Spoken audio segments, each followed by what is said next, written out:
The founder, editor and publisher of Cigar Aficionado wrote in 1996 that John F. Kennedy was one of the great cigar-smoking statesmen of our time.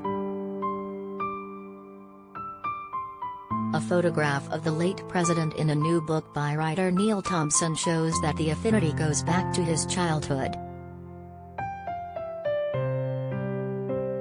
The image is one of many included in The First Kennedys, The Humble Roots of an American Dynasty, an exploration of Kennedy family history beginning with the future president's great-grandmother Bridget Murphy Kennedy, who immigrated to the U.S. from Ireland in the 1800s.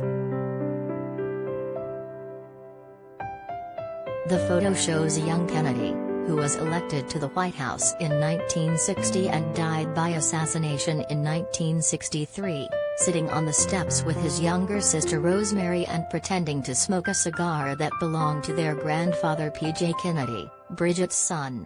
Rosemary faced her own long secret struggles in life and was lobotomized at her father's direction at the age of 23.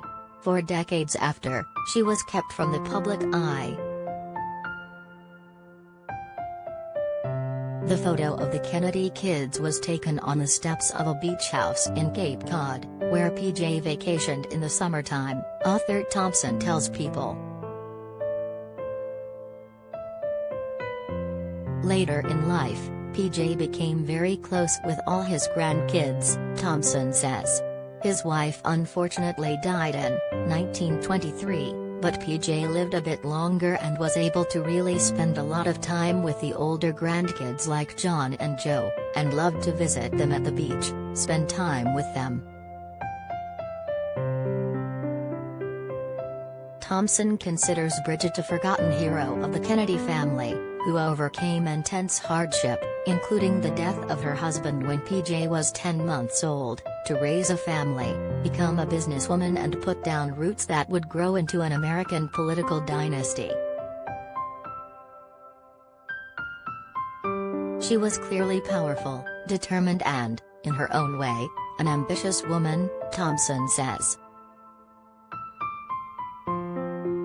But it was Bridget's son, also overlooked in some ways, Thompson says, who led the clan into politics.